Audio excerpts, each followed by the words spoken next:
Welcome to the debate. Um, Usually when we analyze the presidency in American political history, we sort of treat it like an architectural blueprint. Right, yeah, it's very structural. Exactly. You look at the separation of powers, the constitutional limits, executive agencies, and you just trace these clean, predictable lines of authority. Because we like our history to be institutional, right? Bounded by precedent. It's safe. But what happens when you encounter a framework that just throws that blueprint entirely out the window? And replaces it with, like, a battlefield map? Right. Suddenly, we're not looking at a chief executive managing a bureaucracy. We're looking at a commander managing an information war. So today we are examining the central question surrounding the modern executive branch. Which is a big one. It is. Is Donald Trump's leadership model, as outlined in Rapush Terulari's 2026 book, Mission First, defined by a necessary military-style command framework, or does this structure act as a populist threat to traditional democratic norms? And I have to say, for students studying American political history, this is an absolutely essential discussion. I mean, we are watching the modern executive branch being actively reshaped away from historical precedents. Oh, entirely. Understanding the underlying philosophy driving that shift, whether you agree with it or not, is just critical. Absolutely. And to be clear up front, our entire discussion today is grounded explicitly in the text of Mission First, Unity, Power, and Control of the Narrative. We are treating its arguments as our source material. Right. And I will be defending the book's military-style command framework as a vital operational necessity for bypassing entrenched institutional resistance. And I will be critiquing that very framework as a fundamental clash with democratic transparency, basically arguing that it functions as a populist mechanism to demand blind obedience. Well, let's start with the core of the book's thesis. The text argues that the traditional American political system has become this machine optimized for producing what it calls careful, credentialed performers. The managers of decline. Exactly. Leaders who govern on continuity. They manage American decline, and they prioritize their standing with the institutional press and donor networks way over tangible results. Right. According to Mission First, true command is recognized, not given. The book frames Trump's leadership as a necessary military-style structure. It's totally focused on mission first and disciplined, coordinated action.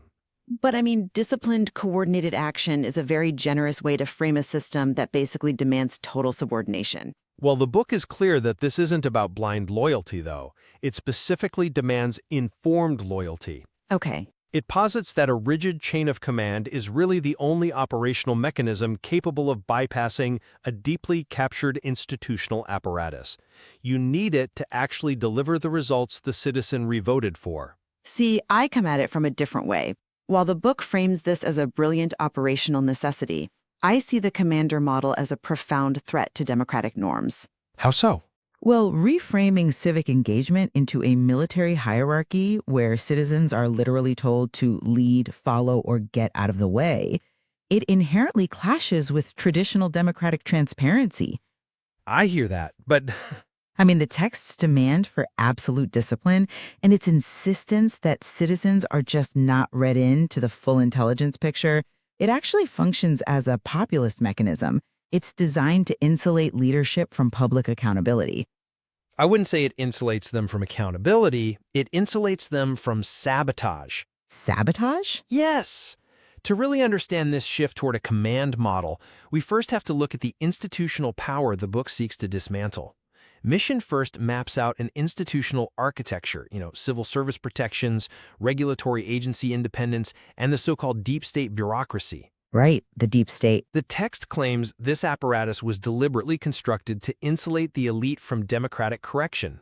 And how exactly does the book prove that? Because deep state is a heavily loaded term. It is. But the text uses a very practical 5 whys exercise to demonstrate it. It asks, when ordinary Americans vote for change, why don't policies shift? Okay. Answer, because the directive was delayed. Well, why was it delayed? Because the career bureaucracy objected. Why did they object? Because the new policy violated an internal agency norm. Right. Why does that norm exist? To protect the agency's jurisdictional power. If you follow the whys all the way down, The book argues you don't find democratic checks and balances. You find what then? You find an unelected class neutralizing directives they disagree with. To break that, you need a commander, not a traditional politician. Let's pause there, though, and look at how the text uses traditional political leadership to justify this drastic shift.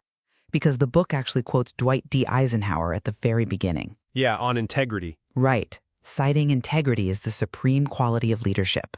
Yet Eisenhower, an actual five-star general, mind you, deeply respected traditional democratic institutions. That's true. He understood the fundamental difference between a military chain of command and a civilian republic. I mean, Eisenhower was operating in a totally different era of institutional trust, though. True. But this new populist command model treats the institutional architecture as the enemy at the gates. You don't see Eisenhower doing that. No, you don't. Furthermore, the text brings up Jimmy Carter's record of avoiding new wars and George W. Bush winning the popular vote. It co-opts these traditional metrics of presidential success to validate a framework that is entirely untraditional. Interesting. It essentially takes the language of democratic success and wraps it around an authoritarian structure. Well, I'm not convinced by that line of reasoning, because you're assuming the traditional institutional architecture is still functioning democratically. You think it isn't? You're assuming we're still living in Eisenhower's republic. Let me offer an analogy to explain what the book is really getting at here. Go ahead. Imagine you're hired to clean up a corrupt police precinct. Okay. The community voted you in specifically to root out the bad actors, but the only way you're allowed to investigate the corruption is by asking the corrupt cops themselves to fill out your paperwork and process your warrants. Right, the bureaucracy. Exactly. If you come in and politely respect the established norms of that precinct, you will achieve absolutely nothing. Polite respect for norms is a death sentence for your mission when the architecture itself is inherently self-serving. So the entire federal government is a corrupt police precinct in this analogy. Well, the book argues that the bipartisan consensus has overseen the hollowing out of American manufacturing and the erosion of borders precisely because the system rewards polite performers, not commanders. But treating civil servants like... Just Trump's willingness to treat that captured architecture as an adversary isn't anti-democratic. According to the text, it is the only mechanism left to restore the democratic will of the voters. But treating civil servants and independent agencies as an enemy at the gates fundamentally alters the nature of American governance. It changes it, yes. When you declare that the entire system is captured, you basically grant yourself a blank check to bypass the checks and balances that prevent executive overreach. You aren't just cleaning up a precinct at that point. You're replacing an institutional bureaucracy with a loyalty-based hierarchy. But that hierarchy broke the gridlock. I mean, if we've established that there is a battle over institutional power, the debate has to turn to whether this command structure actually delivered.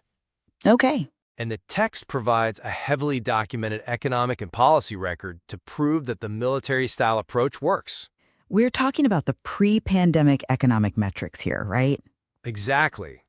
The book points to a 3.5% unemployment rate. Which was a 50-year low. Right.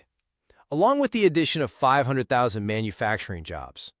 We see the replacement of NAFTA with the USMCA and this unprecedented 8-to-1 deregulation ratio. But how did they achieve that?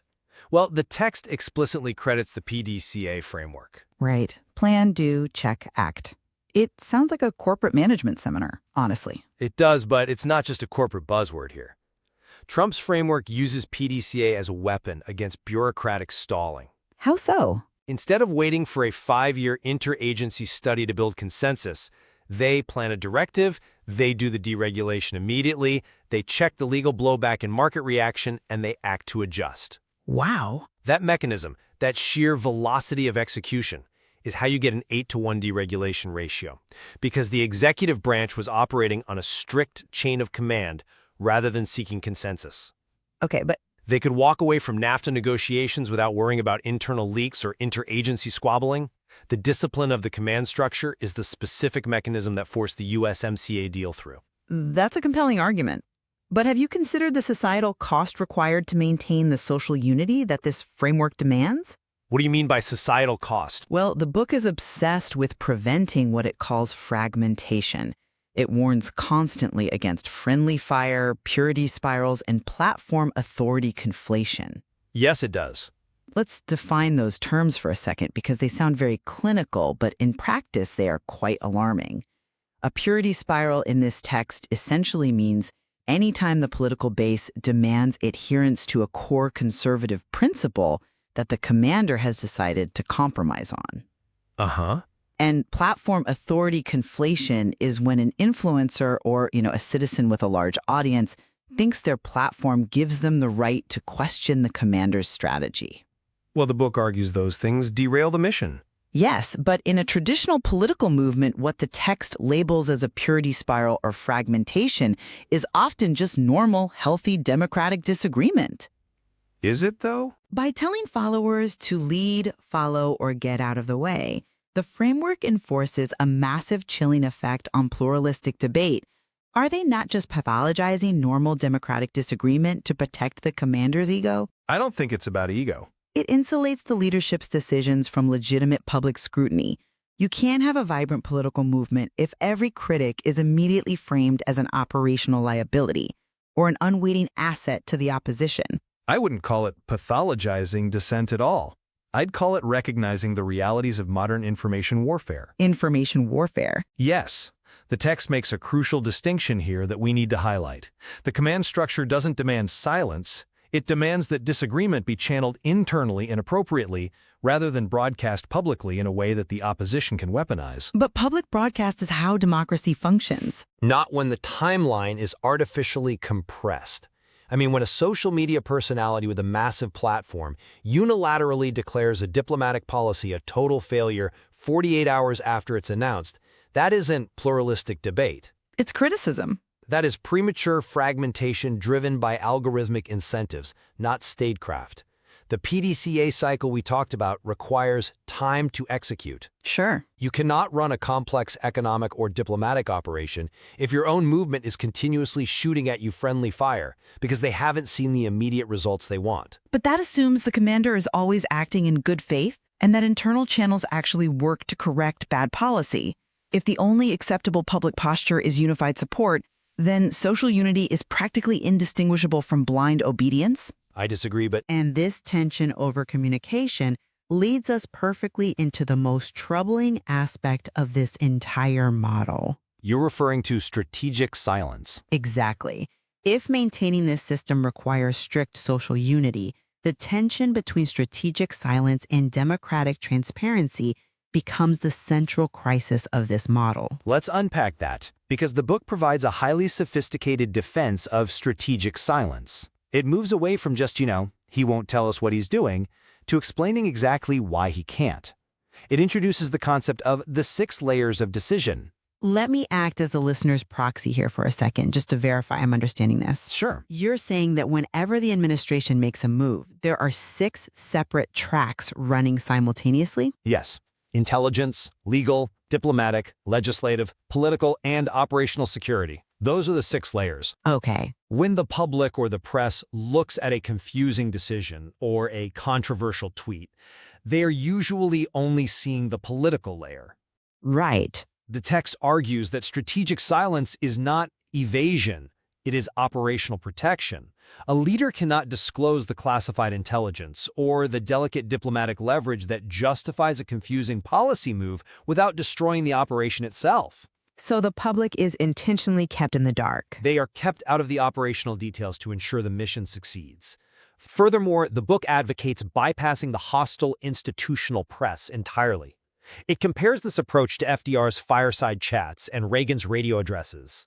Okay, but It's about establishing direct, unfiltered communication like a weekly address to ensure the public gets the pure signal without the adversarial noise of the media translating it for them. I have to push back hard on that historical comparison. FDR and Reagan used new mediums, right? Radio and television. They used them to speak to the public, yes, but they didn't construct a doctrine telling the public they had no right to evaluate the information. The book doesn't say people have no right to evaluate. The text literally tells citizens, you are not read in. It demands that voters institute a 72-hour waiting period before criticizing any policy because they don't have the full intelligence picture. Which makes sense operationally. But this is a massive democratic liability. In a republic, transparency is the currency of accountability. If the executive branch can simply wave the flag of operational security or classified intelligence to demand silence every time a policy seems contradictory or failing, you have completely severed the feedback loop of democratic accountability. I see why you think that, but let me give you a different perspective. Go for it.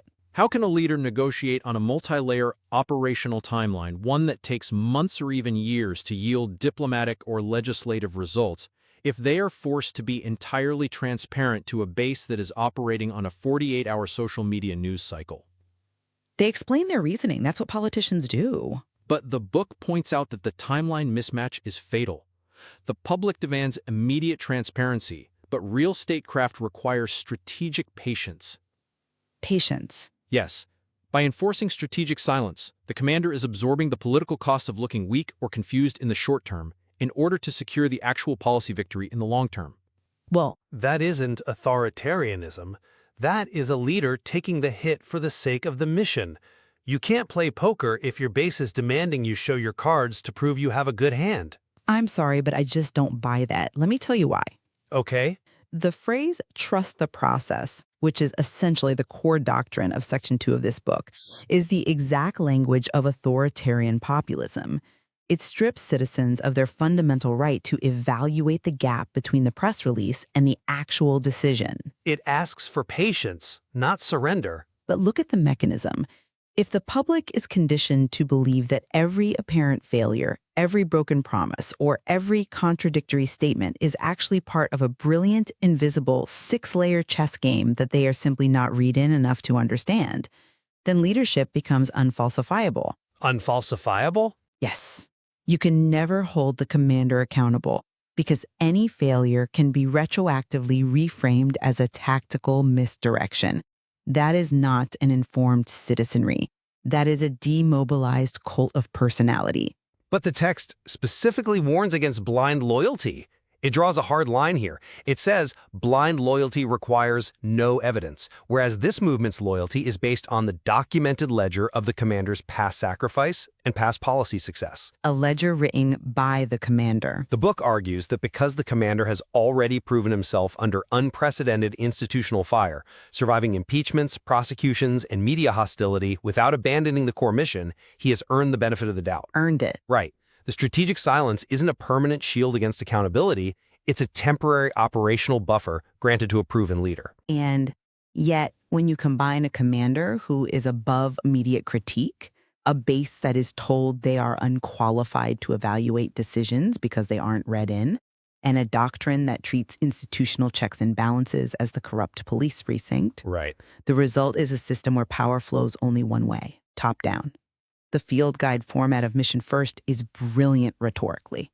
It really makes readers feel like they are part of a tactical vanguard, but it is ultimately a manual for conditioning a democratic populace to accept military-style subordination. Well, as we draw this debate to a close, my summary is this. Mission First accurately diagnoses a political system paralyzed by captured institutions and credentialed performers. The military-style command framework it outlines is not an assault on democracy. It is a necessary, disciplined evolution to bypass that entrenched power. By utilizing mechanisms like the PDCA cycle and relying on informed loyalty and strategic patience, it provides an undeniable economic and policy record. That's your takeaway. Yes.